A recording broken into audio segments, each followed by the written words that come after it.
রাতের খাবার শেষ করে নানু ঘুমাতে গেলেন। অজু করার পর তিনি নিজের ঘরে প্রবেশ করলেন।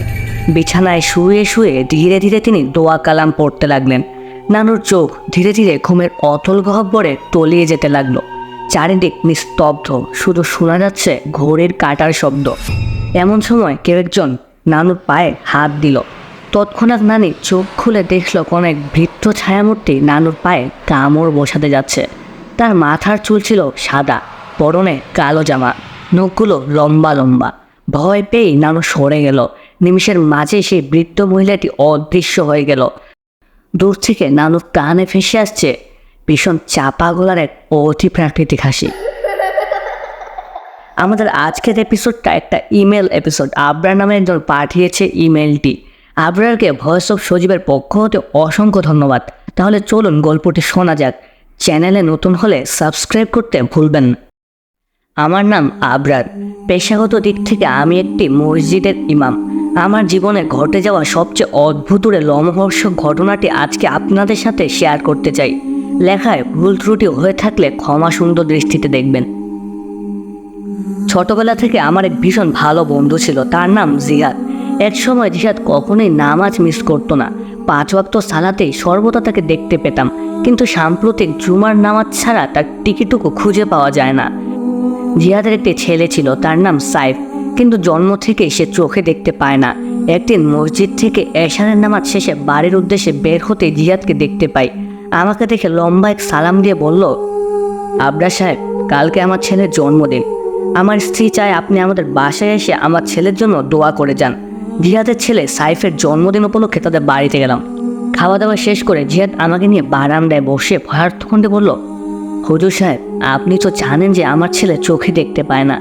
কাল রাতে আমি একটা ভয়ঙ্কর স্বপ্ন দেখেছি। আমি দেখলাম আমার ছেলে আমার কাছে এসে দাঁড়িয়েছে।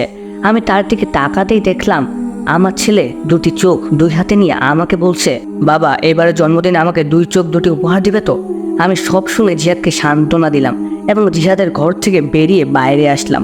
ঘর থেকে বের হতেই দেখলাম জিহাদের মা জানালার পাশে দাঁড়িয়ে আমার দিকে চেয়ে আছে।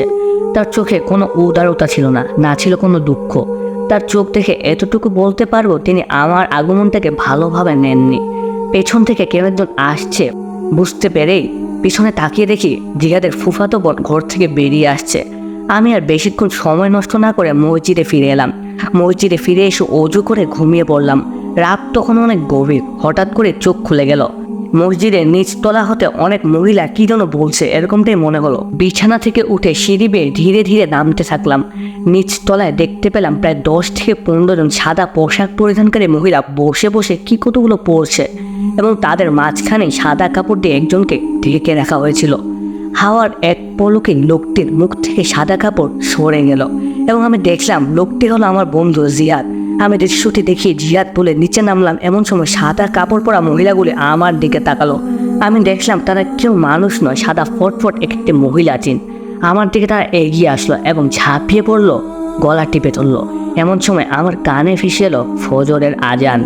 আমি বুঝতে পারলাম এটি ভয়ঙ্কর স্বপ্ন দেখেছি। আমি বুঝতে পারিনি এই স্বপ্নটাই আমার জন্য ছিল হুঁশিয়ারি সংকেত। এর কয়েকদিন পর আমি আসরের নামাজ শেষ করে বসে আছি। এমন সময় জিহাদ এসে বলল, হুজুর সাহেব, আমার মা আর নেই, জানাজার নামাজের জন্য আসুন অনুগ্রহ করে, বলে সে কাঁদতে লাগলো। তাকে শান্ত করে আমি তাদের বাড়িতে গেলাম। বলে রাখা ভালো যে জিহাদকে গ্রামের খুব কম মানুষই দেখতে পারত। অনেকের ধারণা জিহাদের মার উপর নাকি কালো জাদু করা হয়েছিল বলেই তার এরূপ অবস্থা। তাদের বাড়ির সামনে 10 জন মিলে আমরা জিহাদের মায়ের জানাজার নামাজ পড়তে দাঁড়িয়েছি। এমন সময় আমার মনে হলো কেউ একজন আমার ঘাড়ে হাত দিয়েছে। এরকম কখনো হয়নি আমার সাথে। আগেও তো অনেক জানাজা পড়িয়েছি। আসসালামু আলাইকুম ওয়া রাহমাতুল্লাহ বলে নামাজ শেষ করার সাথে সাথে কেউ একজন কর্কশ কণ্ঠে বলে উঠল, আসসালামু আলাইকুম। সামনে তাকাতে দেখি জিহাদের স্ত্রী খাদিজা তার শাশুড়ের মৃতদেহকে ধাক্কা মেরে খাটিয়া থেকে ফেলে দিল। আমি আমার সাথে মসজিদ থেকে আসা 2 জনকে বললাম খাদিজাকে ধরে রাখতে। ততক্ষণে সবাই জিহাদের মায়ের মৃতদেহ পুনরায় খাটিয়ায় তুলল। আমি বুঝতে পারলাম কোনো এক শয়তান জিন মেয়েটির শরীরে আছে। আমি তার সামনে এগিয়ে গিয়ে বললাম, কে তুই? মেয়েটির শরীরে ঢুকে আছিস কেন? খাদিজা কর্কশ কণ্ঠে বলল, আমাকে বাহির করবা, তুই কে? যাব না। অনেক প্রশ্ন করে কোনো উত্তর পেলাম না। তারপর সূরা পড়তে লাগলাম। অনেক কষ্ট করে সাময়িক সময়ের জন্য জিনটাকে তার শরীর থেকে বের করে দিলাম। এরকম শয়তান পিশাচ জিন আমি আমার জীবনে কখনো দেখিনি। এরপর জিহাদকে একটি পানির বোতল নিয়ে বললাম, যখনই খাদিজার আচরণ পরিবর্তন হবে তখনই তার মুখে পানি দিবে এই বোতল থেকে। জিহাদের মার মৃত্যুর পরের দিনে আরেকটি মৃত্যুর খবর শুনতে পেলাম। জিহাদের আন্টির বড় যন্ত্রণাদায়ক ছিল সেই মৃত্যু। রক্তে রক্তে তার সমস্ত শরীর কেটে গেছে, গলা ছিঁড়ে বের হয়ে আছে কাচের টুকরো। একই পরিবারের এরকম দুইজনের মৃত্যুর খবর, খাদিজার অবস্থা, সবকিছু মিলে আমার মনে হচ্ছিল এইসব কাজের পিছনে কোনো এক অতিপ্রাকৃতিক শক্তির হাত আছে।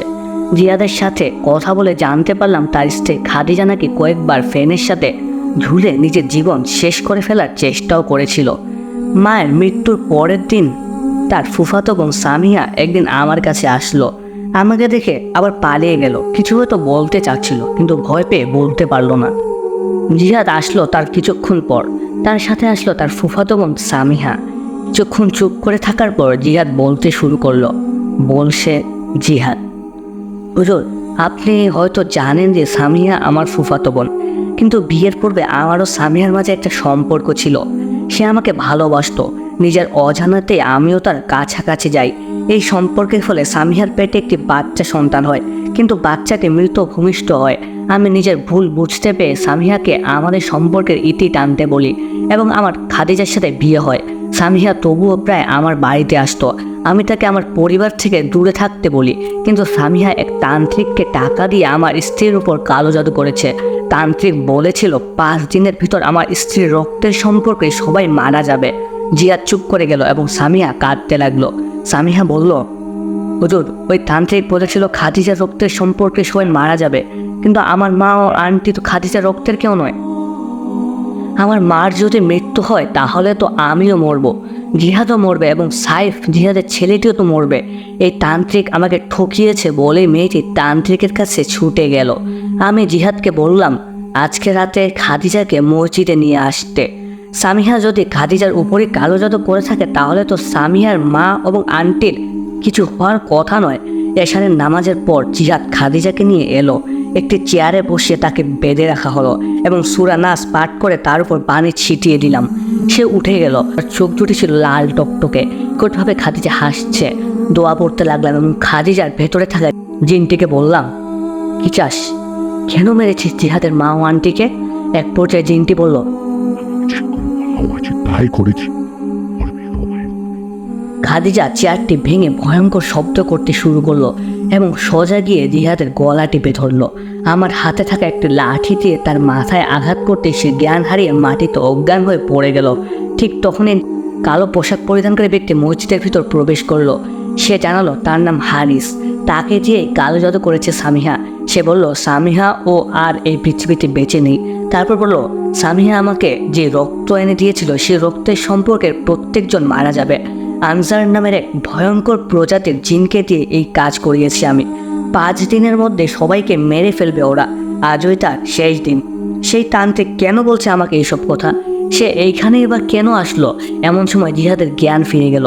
সেই লোকটিকে দেখে বলে উঠল, খালু, তুমি তো বিদেশে চলে গিয়েছিলে, তোমার তো এখানে আসার কথা নয়। লোকটি আমার দিকে তাকিয়ে বলল, আমি সামিহার বাবা। বিদেশে যাওয়ার নাম দিয়ে দীর্ঘদিন যাবৎ আমি কালো জাদুর কাজ করেছি। আমার মেয়ে আমাকে বলল সে নাকি একটি ছেলেকে ভালোবাসে, তার স্ত্রীর উপর কালো জাদু করবে। আমাকে সে জানায়নি ছেলেটি রিয়াদ, কিন্তু আমাকে যে রক্ত সে দিয়েছিল সে রক্ত খাদিজার নয়। বলার সাথে সাথে কেউ একজন তার ঘাট পিছন থেকে মোটকে দিল। তৎক্ষণাৎ মুখ দিয়ে গড়িয়ে পড়তে লাগলো লাল রক্ত এবং জিহাদের অন্ধ ছেলে সাইফ সেই রক্তগুলো হাত দিয়ে মুখে পুড়ছে। কি ভয়ঙ্কর ছিল গল্পটি। আমি বুঝতে পারলাম সামিয়া খাদিজার রক্ত ভেবে সাইফের রক্ত দিয়ে এসেছে তার বাবাকে। ছেলের এই রূপ দেখে জিহাদ কাঁদতে লাগলো। এমন সময় সাইফ এসে জিহাদের গলা টিপে ধরলো। আমি অনেক চেষ্টা করলাম কিন্তু জিহাদ মারা গিয়েছিল গলার হাড় ভাঙার কারণে। আমি এই অতিমানবীয় বিষয়টি দেখে ভয় পেয়ে অজ্ঞান হয়ে যাই। সকালে একজন এসে আমার জ্ঞান ফিরালো। সবার মৃতদেহ থাকলেও সাইফ ও খাদিজার খবর আর কেউ কখনো পায়নি। বেঁচে আছে কিনা তাও জানা নেই। আজকের মতো ভয়েস অফ সজীবের সময় শেষ। Till then like, comment, share. আপনাদের গল্প থাকলে পাঠাতে পারেন আমাদের জিমেলে ডেসক্রিপশন বক্সে জিমেলটি দেওয়া আছে।